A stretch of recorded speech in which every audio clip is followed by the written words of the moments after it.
Саламатсыздарбы, Супер KG порталынын колдонуучулары. Бүгүн биздин куттуу студиябызда Токтогулдун кулуну Кыргызстандын номер 1 шылдыракчысы Кадырбек Мураталиев жана Лейлектин кулуну тыякчы Коңурбай Айдаровдор келип отурат. Саламатсыздарбы? Куш келипсиздер биздин студиябызга. Келиңиз Кадырбек ага, өзүңүз жөнүндө тааныштырып кетпейсизби? Атайын мынакей Токтогулдан келип отурасыз.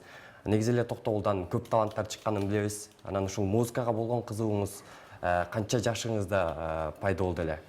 Мен бул музыкага кызыгуумдун себебине атам себепкер болгон. Атам ушу 69 жыл театрда уюштуруп, өзү театрда 45 жыл иштеген. Мунун колунан Туганбай Абдиев, Асанкалы Керимбаев, Шакира Талипова деген артисттерди чоңой өстүргөн. Демек, сиз ошол шылдыракты атаңыздан үйрөнгөн экенсиз да? Атам өзү комуз чогончу болгон. Бул шылдырак мен өзүм испесим барабайшык. Мен 10 класста раматылыгы Исакып Жакып деген Мингиял эстрададагы ансамбли, вокальный инструментальный ансамбль. Ушунун жетекчиси Исакып Жакып деген аке болгон. Үйрөнөсүң деп ушул барабанды комтого камап коюп, мынау ритмди үйрөнөсүң, мындай ритм үйрөнөсүң деп. Бул шылдыракка кийин элдин баары Ямахага өтүп, японский Ямаха келиптир деп элдин баары. Анан мен кой деп эле анан кийин ушу акырдан шылдырак менен жакшы деп шылдырак менен калып калгам. Мына быйыл ушуну кармаганыма 24 жыл, 25 жыл болуп калды. Өзүм театрда иштегениме 35 жыл болуп калды. Сиздин атыңызды деле чынын айтсак, мындай көпчүлүгү Кадырбек эмес, шылдыракчы аке деп тааныса керек. Аныңыз туура. Ой, автобуста болобу, тиги троллейбуста болобу, кайерде барасаң деле, баягы шылдыракчы аке деп коюшат. Атымды эле эч ким билбейт. Өзүм Бишкекте башты 90% мен атым шылдырак аке. Кадырбек деген атымды эч ким билишпейт. Анан шылдыракчы болуп таанылып калгандан кийин ошол шылдырак сизге азыр жашооңузга жардам берип жатабы? Аябай жардам берип атат да. Буга мен жардам бергени илгери эле Чубак Сатаев раматылыгы ошол үйрөткөн. Тойлорго алып барып, той кечелерге алып барып, жаранды эмелерге алып барып, ушул филармонияда ошондо биз 14 күн концерт бергенбиз. Азыр антип эч ким артисттер бере албайт. Бизде болсо Хаят Гастисага, тиги Кыргызстан Гастисага жаткырып коюп, күндө ушу анчалык концерт, андай концерт, Чубактай талант бир кылымда бир жаралат го. Ошол себепкер болгон. Ошондо 81-жылы армиядан келсем, ушу шылдыракты Арманай менен кыйба жүрдү өбөтүп аткан экен. Мен ошону кассетага жаздырып алып, ошону үйгө барып туруп, ошону коюп туруп, ошо менен шылдыракты үйрөнгөм. Жыгаштын баары 99 сынып чыдабай, акырындан ушу балам Москвадан ата темир шылдырак бар экен, тайландский деп, ушу Тайланддын шылдырагын алып берген. Муну урсаң дагы, ыргытып дагы сынбайт. Сиз дагы ошол искусство институтун бүтүргөн экенсиз. Кайсы бөлүмдү бүтүрдүңүз эле? Негизи эле ошол кесибиңизди азыр аркалап кеттиңизби? Мен ошол мектепти бүтүп, шаарга келип, музыкага кызыгып, ошол айылдан эле кыякты мектепте окуп жүргөндө эле кызыга баштап, ошол мектептен эле үйрөнүп, андан келип институтка тапшырып, бияка искусство институтуна. Ошол жактан азыркы көп биздин курактагы ышчылар менен бирге окуп калдым. Баардыгы бирөөсү эле мынакей Сыймык, Майрамбек, Чырмаш, Салима Балтаева, ошолор баарыбыз бирге окуганбыз институтта. Ошол бирге окуп калып эле ошондон бери бирге иштешип жүрөбүз дегендей. Мен институт бүткөндөн кийин барып, өзүмдүн айылдык Дом культурада 4-5 жыл иштедим. Аякта Лейликте Дом культурада иштеп, аякта өзүнүн музыкалык мектеп бар, ал жерге да мугалим болуп иштеп, балдарга музыка жактан тарбия берип дегендей иштеп, андан кийин кайра бул жакка келдим. Анан бул жакка келгенден кийин кичине сода иштери менен алек болуп, жашыжалардын эң жакшы сапаттуу жашыжалар. Демек, базарда жашылча жер жемиш сатып иштейсиз. Сатыптан иштейбиз, андан сырткары дагы жекерчи болуп иштеп атам азыр. Келиңиздер, анда дагы бир жолу сиздердин жагымдуу чыгарбаңыздарды уксак, Бек агабыздын анда тамчы шүйдүрүм деген ырыны жалпы элибизге тартылып коюлган.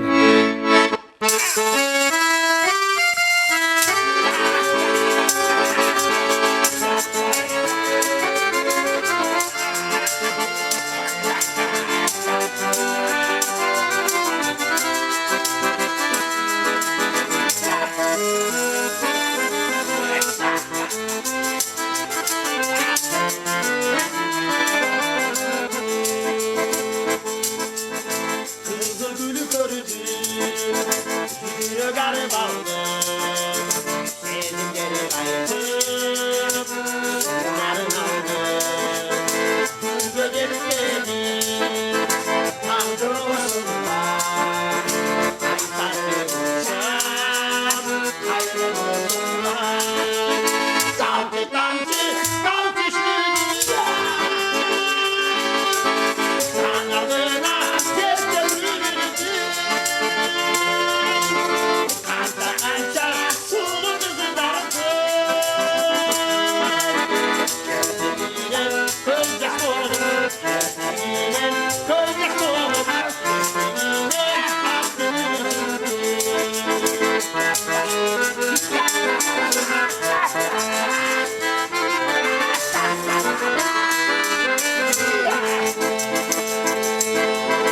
Halkımın tozu, boynumdan cıptar.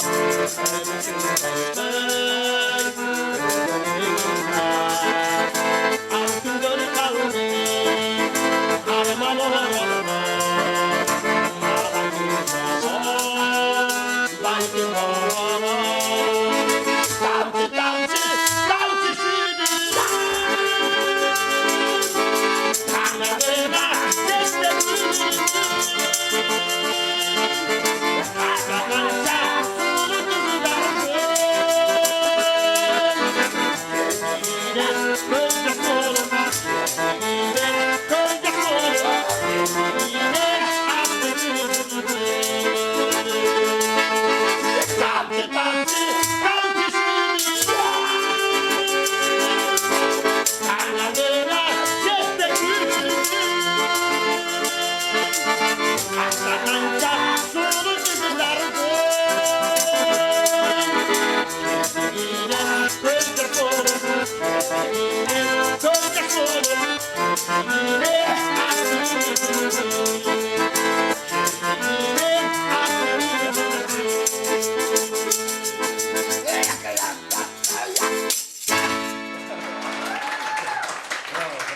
Баа шылдыракчылар жөн эле чертетмес, анан сиз ага образ менен берилип, башкача бир ыкмак кошуп, тизеңиз менен уруп, чыканак менен уруп киргизип атпайсызбы? Бул өзүңүз кошкон элементтерби? Бул бүт өзүмдү чыгарган эмелерим. Мен ошол сахнага чыгып эметкенде буну өзү буттун баш бармагынан урганда биринчи куплет бүткөндө баш бармак жылый баштайт. Ошондо бономдон келип денеңе сыйыпты. Анан ошондо жана ритмге берилип, жанатып калтылдап кеткенде ошондо болуп калат. Экөөңүздөр чогуу жүрөткөнсүздөр, чогурдап. Анан ошо тойлорго чакыруулар түшүп атабы? Дегеле ставкаңыздар канча дегендей. Азыркы жанагы жаш артисттердей болуп барып эле наглый болуп мынча сом, мынча доллар бересиң дебейбиз. Биз көңүлүңөн чыкканын бер кагылайын. Ичиң оорубасын. Сенде ичиң оорубасын, биздин ичи оорубасын. Бар түрлүү адамдар, беш кол тең эмес, түрлүү адамдар бар. Бирок өзү болот. Көңүлүнөн чыгарып берет адамдар. Адамдар пейилине рахмат. Анан болот кээде. Кээ бир адам 1000 сом берип коет. 2000 сом берип коет. Рахмат деп. Эми бизге деле эмес жок. Эки ырдап 2000 сом алганыбызга биз деле сүйүнөбүз. 2000 сомду, 1000 сомду бул алат, 1000 сом мен алам, барып аялым алып барып берсек, 5 күн жөн эле 5 килет алып жөн эле жашайбыз. Эл кандай кабыл алып атат азыр? Кыяк, шылдырак менен. Азыр бул жандарым келатат. Кудайга шүгүр. Азыр эл тажаптыр жанагы ызычуу, фонограмма жана немелерден тажаптыр. Ушу өзүбүздө эле тойго барган артисттер айтып коет, силердики жыргалда, силерге светтин кереги жок. Силерге фонограмманын кереги жок. Кааласаңар тоого чыгып кетесиңер, кааласаңар тиги шаардын кайсы бурчунда болбосун бара бересиңер. Биз үйгө барып делерде беребиз. Тияна барып деле келин алып келсе, келин алып келип киргизебиз. Тияна кудаларды тосуп, бияна кудаларды ырдап берип. Жакшы Кудайга шүгүр. Мындан 20 жыл мурун баа чубактар чыгып жүргөн убакта катуу болчу. Аккордеон, шылдырак, гитара мода болчу. Ошо мода кайра келатат. Мына айтты дейсиң дагы 5 жылдан 10 жылдан кийин кайра аккордеон, шылдырак, комуз кайра мода болуп келет. Мен ушуга 100% işeler. Özüңdün үйүң менен, маңдай терің менен терде бурдап атып, шылдырақ уруп атып табасың акчаны. Өзүң да тапканың ыраазы, элди да ыраазы кыласың. Муну мен şu özümde muzikani şkoldagı baldarga үйрөтейин десем, яланайын, аке, bu шылдырақты кыздар көзү уят да койчу, кармай эле койчу деп келишет. Көрдүм, эме жок, понятие жок. Түшүнүк жок. Ушу шылдыракка байланыштуу бир кызыктуу окуя болгонбу? Филармонияда концерт берип атабыз. Колума түшүп кетти шылдырак. Тайып о. Ошу менен тоголонгон бойдан элди көздөй кетти да. Ана как раз мага элге эмес ошол жерге чөп элдиде. Иде барып илип кеттим да. Кайра тола ойлоп калсам, мө атайын жазат, атайын жазат. Негизи колума түшүп кеткен.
Келиңиз эми өзүңүздүн жеке жашооңуз жөнүндө айта кетсеңиз. Кудайга шүгүр жеке жашоомдо 2 уулум бар. Искусство институту бүткөн, келиним да искусство институту бүткөн. Аял жакшы, эр жакшы, вазир жакшы, хан жакшы дейт. Ошо шылдыракчыга чыдаган мен келинчегиме 1000 мерте ыраазымын да. Эмне үчүн шылдыракчыга чыдаган деп калдыңыз? Көп гастроль кетип калам, талаалап кетип калам. Үйдө болбойм. Мына экинчи балам боюнда бар да, мен болсо тиги Москвада жүрөм. Ана тентип эле жүрсөң, Мен ушу аялыма ойлойм да, ушу аялдар ушу кызганбаса экен деп, ушу менин аялым ушу кызганбагандан ушу чыдап жашадык ушойт. Тентип бир айлап, эки айлап ош баткен, биягы ысыккөн, тиягы талас болуп, 3 айлап гастролдоп кетебиз. 3 ай аялыңды көрбөйсүң, жебеңди. Азыр ошентип 3 айлап эмес, азыр 3 күнгө таласка барып кел десең, азыр артисттер чыдабайт. Биз 3 айлап гастролдоп жүрүп, бизге план берчи. Өкмөт. Мынамча 1000 сом табасыңар. Ар бир тапкан эмебизди эртеңден барып банкка төкчүбүз. Азыр артисттер банкка төкпөйт, азыр артисттер бүтүн жөндөкө сурат азыр. Для себя работает.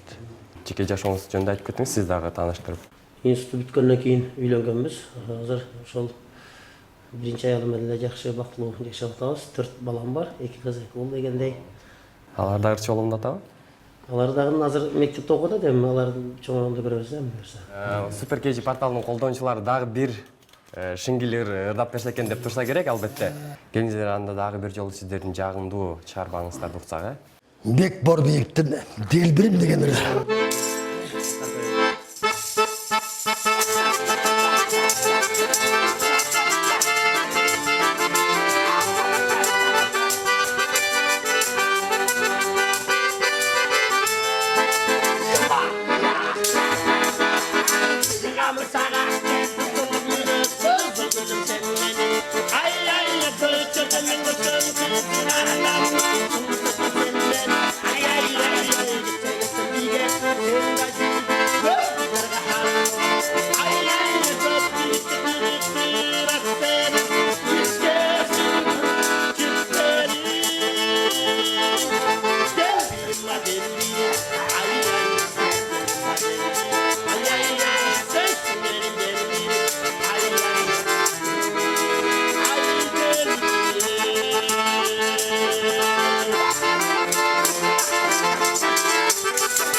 Браво, браво.